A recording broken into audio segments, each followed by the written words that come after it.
This is Let's Talk Business with your hosts, Marc Ebinger and Heather Boehme. Now, here's Marc. Welcome to Let's Talk Business, a show that highlights and promotes entrepreneurs to learn more about their vision, goals, and marketing strategy. I'm your host, Marc Ebinger, the owner of Krukus Virtual Staffing, a company that specializes in virtual assistants, hiring them from outside the United States, which is a great resource for small businesses. And I am Heather Boehme, a certified business coach and trainer, helping business owners and entrepreneurs gain clarity on their long-term vision and what they can do today to affect that vision. Coming up on the show today, we're going to talk with Jen Hardy, a transformational speaker, coach, NLP trainer, and the COO of the Academy of MotivAction. Jen, welcome to the show. Thank you so much. I'm so glad to be here today. Awesome. We're also going to talk with Eric Lundquist, a former Navy SEAL and the COO of Method Endeavors. Eric, welcome to the show. Hey, thanks, Marc. Thanks, Heather. It's awesome to be here. It's a coach-heavy day. I'm excited. Yeah. Yeah. A lot of talent in this room, I think. Let's see. A quick reminder for our fans of the show, you can find video and podcast version of the show anytime by visiting our website at satalkradio.com. We'd also like to invite you to join us on Patreon for our podcast community, where you can get exclusive content and a lot of it, access to the podcast community of entrepreneurs and business owners, and the ability to chat with show hosts, guests, and fans of the show, early notice of guests coming on the show, and an opportunity to submit questions you'd like to ask, early access to special events, and much more. If you'd like to be a part of the Let's Talk Business podcast community, head on over to our website at satalkradio.com and click on the link to get started. So quick member recognition. So we got Martha Shonaway from Tangent Tees, Jake and Harper, Rare Form Agency, Keaton Freeberg, Texas Suits, Imad Gurgis, Simply Bookkeeping, and Matt Nelson, Peachtree Rose Marketing. He's the one that designed this awesome podcast studio that we're all finding ourselves in today. All right, so I know we got a lot of ground to cover. I wanted to actually, we usually do like an initial 10 minutes, kind of a discussion, but we're all business coaches here. So, Heather, is there a particular place you'd like to start? I mean, I'm really excited just to hear you guys about what led you to this particular area of business. You know, it's not actually in the business, but on the business is your professional jobs. So what gave you that motivation to become coaches? Yeah, let's start with Jen. Ooh, motivation to become a coach. That's that's a long one. It's actually kind of a funny, I'll give you the big picture story, is that I was a teacher and a coach for 12 years. So I coached athletics for 12 years, but I realized 10 years in that I was doing what I wound up doing. What else could I do? And it made me really curious. So I left at the height of my career, at the height of my coaching and teaching career. And in that journey of leaving, I found NLP and had a lot of personal transformation, a lot of growth of letting go of a lot of stuff that was holding me back from things I didn't even know I wanted, like being a public speaker. And within that, the whole journey, like the punchline is I had to leave teaching and coaching to find out that I am a coach. Like that is who I am and that's who I desire to be and how I desire to show up in the world. But I had to leave it to go find, like, that's what really drives me and what motivates me. But how I got into like business-wise is actually more along the lines of the partner that I have with Irina Alexander with the Academy of MotivAction, because I was originally doing women's empowerment type coaching, and it was beautiful and it was working wonderfully. And something about how it was packaged, in my opinion, I think was scary, because a lot of people don't want to face their stuff, their fears and their things, or they're not quite ready, or I don't know if I'm ready. And the way it was being packaged, I felt like made it really easy for people to say no. Because like, I don't know if I want to do that yet. I don't know if I'm ready for that yet. Putting it into a business box and saying you're going to perform optimally, you're going to communicate successfully, those kinds of things, people saw it from a different angle, and they're still realizing I'm going to have to work on my own stuff, but it's going to be related to business. So maybe that's easier. So I have found it easier for people to say yes. So that's working on your own stuff to kind of get past where you're at. Eric, what's your approach in coaching? I mean, I love that because people are finding value. It's the same thing. They just see value from a different perspective. Yeah. I mean, my background is just, when I was active duty, I'd get asked to speak everywhere. And at one point, a buddy of mine who owns a business asked me to come by and kind of just help with his guys and his employees. And when I started to peel back the onion, I found out it was his fault. Like he wasn't performing as a leader. And so over time, I came to San Antonio. I went through an EMBA at UTSA. And one of the exercises we did is what's your purpose? Where do you find real satisfaction? And I gave it a lot of thought. And I'm a teacher by nature. Like I'm constantly, everything's a lesson with my kids. They probably get annoyed by it, but,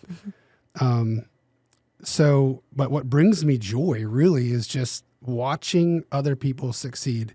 And the one sentence I wrote in this exercise was, I just want people to say, I'm here in part because of Eric. And that's just like super meaningful to me. Right. So, whether that's like helping someone off a down spiral with suicide or, making someone motivated to look at their P&L every Friday. Right. So, And Heather, what motivates you? I think, it takes a minute to find that for everybody. But for me, I really like being that person that can help others find clarity, because I think you get energy from clarity.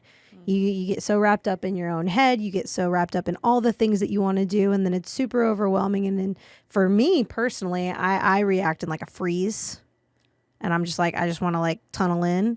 And so I see that in a lot of people where they're like, there's a billion things I want to do, but I don't know where to start. So I don't do anything. start anywhere, right? I just so common. bury my head in the sand and I either ignore it or I stop doing it. And so I love having those clarifying conversations where people leave with more energy.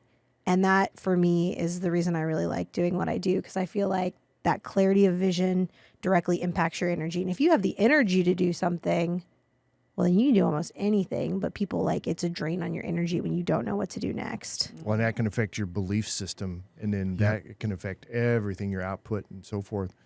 So real quick, we're going to have quite a discussion, Jen, around what you're doing, but let's get clarity on what NLP is. Yeah. I know, because I was already like, I'm like, oh, there's like 8 directions. I'm like, hee hee.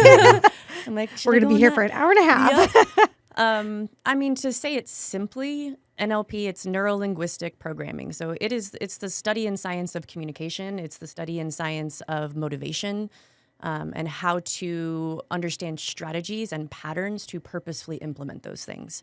For example, I like to use rapport because most people know what rapport is, right?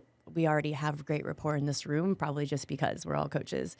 But a lot of people aren't natural rapport builders. But a lot of people also don't realize that rapport is something you can intentionally build on purpose and that there's a process for it. So NLP takes a lot of things that we probably already know and do in communication and relationship building and success, in motivation, in clarity, and gives it systems and processes to implement and go do easier and more effectively. It sounds complicated and slightly overwhelming. How do you simplify that for folks? You're going to leave here wanting a yellow Corvette. She's just going to talk and you're going to leave and be like, I don't know why, but I want a yellow Corvette. I would say that the fact that it is in systems and processes is what makes it simple. Like how to achieve, I'm going to keep going with rapport because it's such a simple idea. We all know it. We all try to achieve it with people. People just don't realize that to gain rapport with someone, it's as simple as what physiology is going on and how do you match and mirror with that with somebody. So it really does take what sounds like, feels like, seems like really complex topics and it niches it down into like just do this, this, and this, and boom, like you're moving towards a different direction. How quickly do people pick that up and be able to execute on it? Quite quickly. I mean, we have our trainings, our first one is a 4-day full immersive training, 10 hours a day, and we're implementing those exercises throughout the day as well, building on top of each other so that by the time you leave that day and definitely those 4 days, you've already got tools and skills you're using immediately. Is that a group situation that you're doing that in? We do it in small groups. Like how big? We typically keep them down to 12 people so that they're getting myself and my business partner at a really exclusive level so that we really can integrate and support that transformation happening as soon as they walk out in 4 days. You try to make it strangers too, because I feel like if they're going to practice this, they're going to want to do it with people they don't know to improve that communication. Absolutely. Yeah. Well, we have a monthly mastermind that comes along with that. Nice. So every month we meet on Mondays once a month and they come to us with questions or difficulties or concerns or like, where did you try something and didn't quite work or what are you dealing with? And we support them along the way to make sure that they're getting what they need to actually put it out there in the world and use it. Super cool. And come away with maybe 12 friends. Oh, we Or have an 11 amazing community of people. Yeah, that's actually part of our selling point is like, you know, because who you're connected with is your net worth, right? Your network is your net worth. So how are they connecting then beyond that class? Where are you connecting them? Well, it's interesting because we connect a lot of similar minds. And so like I have like 5 or 6 women that came through my program before I connected with the Arena and the Academy of MotivAction. And then there are people in that group that all want to help kids. So like they're finding ways to create their own events to go impact education in elementary schools or at the elementary age. And like, we've got a bunch of realtors that get together and figure out like, hey, let's go practice together. Let's implement this here. Let's host a workshop and bring you in and you in. So there's just a lot of collaboration happening. And in an organized way, like for this show, we launched Patreon, right? Which is a way to kind of aggregate everybody together so that we can continue those relationships, right? Are you doing anything like that where people who go through your courses, now they become part of something that is this community of folks that are like-minded? I mean, we have that community that we're communicating. We've got a Marco Polo that we keep going. I don't know if anybody knows what that is. We love Marco Polo because if they have questions in between the calls, we want to be able to support them. It's not like, hey, you're just off in La La Land by yourself. Like, we want to help you out. So the Marco Polos and then the mastermind are ways that we keep them connected. And then they have access to us if they need us as well. And then a lot of them come back and assist. They just love to come back and be a part of the programs that we do. So. And I think that's one thing about like networking that people don't really realize. It's one thing to go out and just meet new people and build your database, but it's another thing to completely plug into a community. So what was the traction that you saw when you switched from going at it from a women's empowerment and kind of, I see where that can be kind of scary. It's like you got to fix yourself internally and like that's terrifying, to the business owner perspective where it's like personal growth, leaders are readers. It's just one of those mindsets that a lot of business owners adopt because they realize that they need continual improvement. What were the results from that shift? The results in what way specifically? So you marketed from women and kind of going that one direction to focusing on business owners with your partner. And once you made that shift, you said you saw different results. Like it made it harder to say no. Yeah. Well, and beyond that, it was even being asked to do workshops, being asked to do master classes, having opportunities to go into a brokerage, for example, and host a 10-week program. So it didn't always have to be just this immersive training that we offered. Now we have these other lanes that have opened up that we can get to people and get them content that makes a difference for them if they're not ready to say yes to 4 full days. So it really opened up, to me, it opened up the possibility for more people to have access to the content and more people to have access to us. And where do you guys see it going from here? Oh, there's so many things. We are like December and January is how did 23 go and what do we want now? And I would say two of our biggest shifts, one is that we have a choice, change, and action, our 3 different programs. And one of those is very transformational. It's more in timeline therapy, hypnosis, very unconscious, subconscious level reprogramming. And we're going to turn that into a full-on retreat that's going to be in Arizona in April. And we're so excited to do that one because we've never done that before. And I'm like, retreat-style training, bring it on. And then there's been a lot, since I've been speaking a lot over the last year, I've had a lot of people that are interested, like, because they know my story. I used to have a complete and utter terror of speaking in front of people, and now I do it as part of my living. They're like, how did you do that? So there's a lot of people that are interested in speaking better, speaking more clearly, more concisely, and having less fear. So we're actually building a Speak Easy training that'll be happening at the end of January. And the password is? Yeah, exactly. The password is the voice. So speaking of the fear, though, I know we talked in the pre-show about that sabotage mindset that you guys work on. Can you tell us a little bit about what that is and how you guys, implement tools to help people overcome it? Absolutely. It's said so many different ways, like where your focus goes,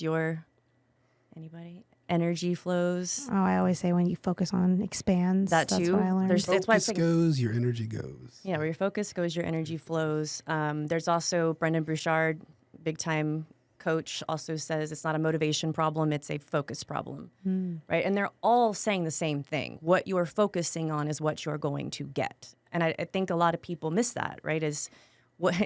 We have an exercise where it's like, hey, look around the room and see how much brown you can find. And it's like, okay, close your eyes. And then how much blue can you remember? And they're like, huh?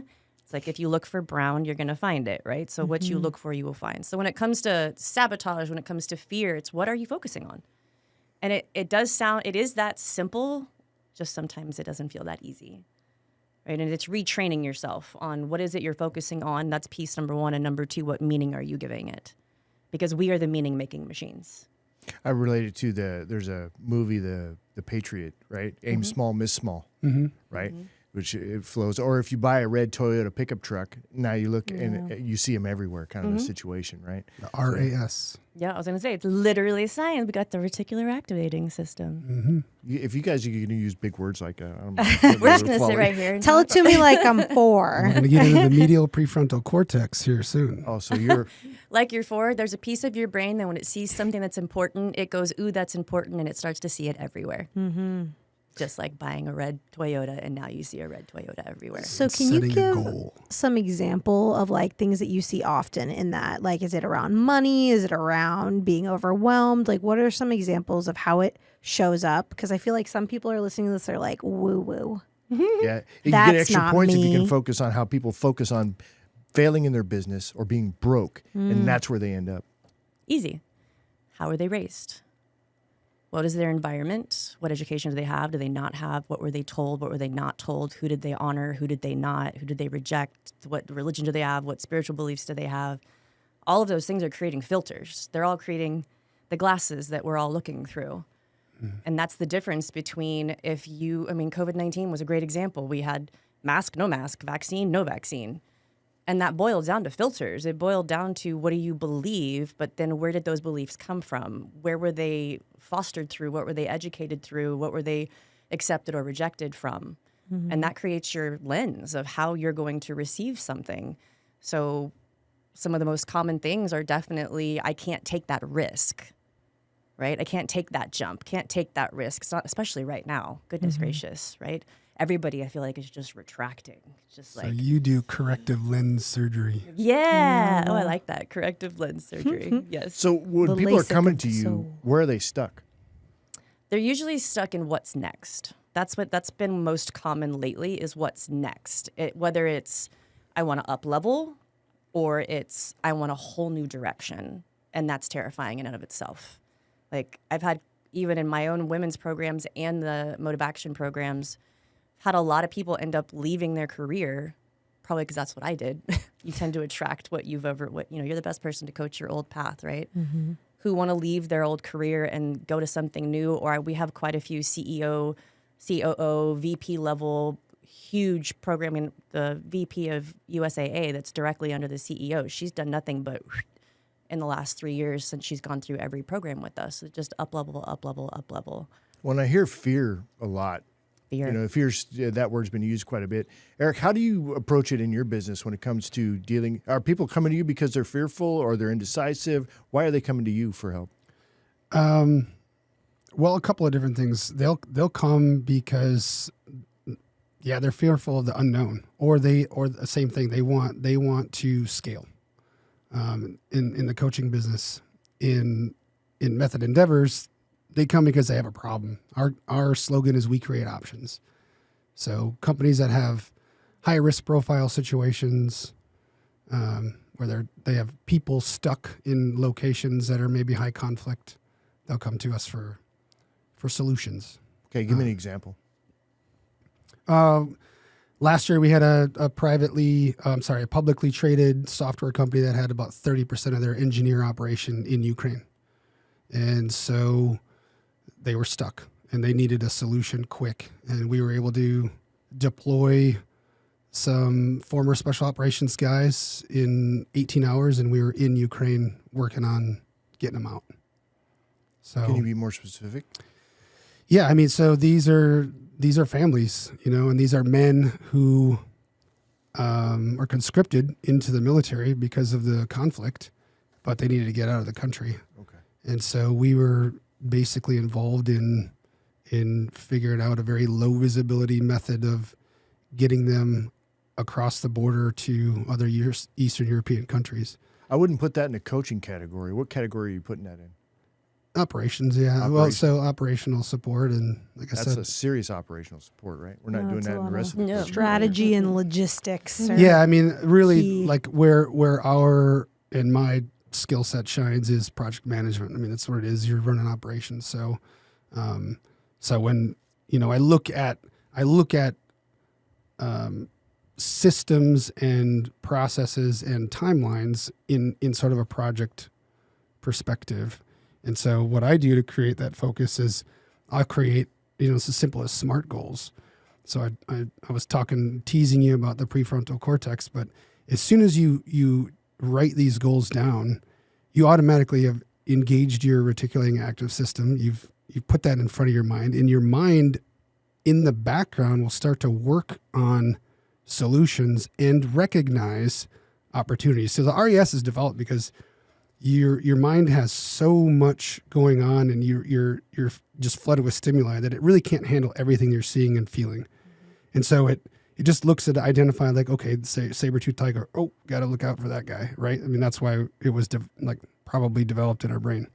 And so, but if you program that through corrective lens surgery, you overcome all of those obstacles. And a great book is The Body Keeps the Score. So you program that, put this goal in your mind, SMART goal with winner language, not loser language, like I want to, I will is how you said it, and recite it in some kind of mantra, visualize it.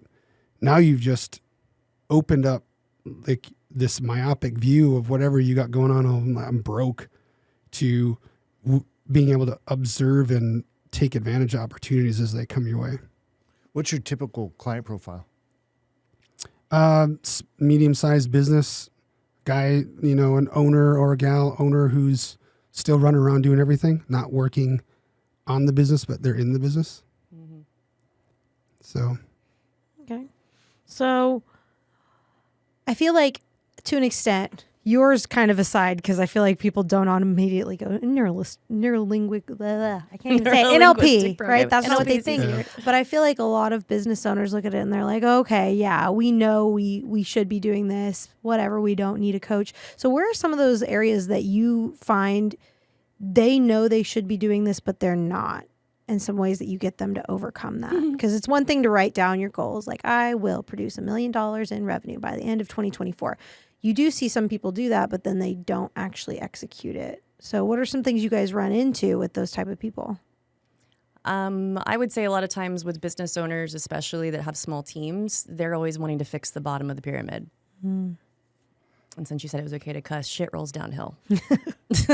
Like, if you're trying to fix the bottom of the pyramid, you're starting at the wrong place when it comes to management employees' ownership, because they're doing whatever they're doing because something's going on up here and rolling down. And so a lot of times business owners or that upper level management, even C-suite, they're like, we need to fix this. We need to fix them down here, down here, down here. And I'm like, well, actually, we really need to start up here. Like, what's going on with you? How are you handling things? What is coming out of your mouth? What are they witnessing? What are they seeing? What do they know is okay and not okay? And you start digging into that and you realize that all the problems that they're dealing with that they want fixed, it's like, well, if we work with you first, how all of that's going is going to shift, because our belief systems limit the people we speak to, engage with, just as much as they limit ourselves. So if you already have a lens of your employees of a certain way, that's the only way they can show up. So you've got to change your own lens first so that they have a chance to show up newly, differently. And that's going to make a much quicker, much more efficient impact in company culture, in efficiency, in effectiveness. So, man, you really said so much right there. I think for me it's like, so military, right? So I put in checklists, and then it just becomes accountability. If I tell you we're really polarity wise in the U.S., like politically polarized right now. So if I tell you, like, what's the other side that you hate, write them a $500 check and give it to me. And if you don't do X, Y, Z, like if I don't see a picture of you in the gym every day at 5:30, I'm sending it off to that party's thing, and you just donated $500 to whoever you hate. Can't say I heard that approach before. I like it though. What I think is interesting here, though, is like we have two very successful like coaches and business owners, and you come at it from very different approaches, but you both recognize each other's. Like yours is very like, you gotta focus on the internal and change you, and yours is like project management practicality here. Like, yes, we need to know where you're going, but like here's a checklist. So have you seen like the more internal lens change come up in your area of business? Well, I mean, so culture is important. It's massively important. So my background, like, it just was already there because of the barrier of entry, right? Like it's really tough to get through SEAL training. So at the other side of that, we have this culture that's pretty amazing. So, like 3M didn't really start that way, but they figured it out. I read Lencioni and I read Collins, and they talk about really getting that right, getting those core values right, and then hiring on those principles instead of trying to like grow this from the bottom. And if you do all that stuff right at the beginning, then it's a lot easier to manage as you go forward. But if I have to correct that stuff, then it goes into, difficult conversations and necessary endings, which are also other book drops I just did. Maybe the vice versa question. Yeah. I would say the people that we attract, they are system and processing their people to death, and because it's not the problem. And we say we deal with people who are dealing with not the problem. They're dealing with the symptoms. And the symptom is, let's keep working on systems and processes. It must be the systems. It must be the process. It must be the systems. It must be the processes. And I'm like, do you want to do something and get a different result? Because you've obviously been doing this for a while and it's not making a difference. It's you. And so, It's you. yeah. So for me, it's the opposite. They've been so focused on we need to know how, where, when, all the details that they forget like about the people. And they forget about building the culture, focusing on themselves. I mean, my business partner, the whole reason she built this company was because she burned out of her own. She was top 1.6% of women-owned businesses in a male-dominated industry in AC and heating. And she left because she just got burned out because she was working in and on the business, and she realized how much business owners need to recognize how to not be the business. And so we're really working on that mindset for them to have that freedom and get back to loving life and enjoying what they do, right? The whole reason we do what we do, the why. But they're so busy having to clean up the messes that they forgot to enjoy what they do and how. All right. Yeah, don't write me off on that. Like, it's about the people. Oh, yeah, no, I got 100%, right? Yes. Yeah. So let me pitch you guys a question that I heard come up quite a bit in a BizConnect thing I was doing last week.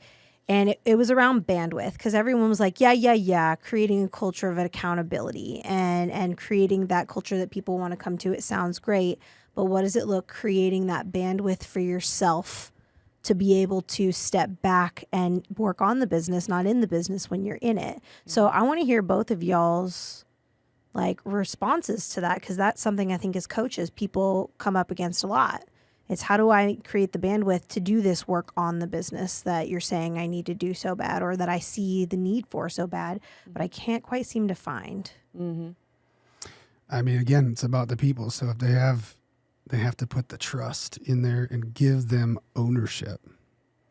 If you give ownership, I've found, to people that are working on things, not only do they respect it, but remember when we used to get, you remember those free AOL minutes you used to get at Blockbuster? No, I don't remember. Come on, dude. I remember Blockbuster, but I don't remember the AOL. So you go and get this AOL dial-up free, like 10 free minutes or whatever, but it's free. Like you get it free, right? So you toss it in the back of your car. You never think about it because it's free, right? So if you're just, if a leader is hovering over and like dictating or micromanaging, that employee is never going to have any intrinsic value in the job until they take ownership of something, and that allows the owner or the leader to back off and work upward.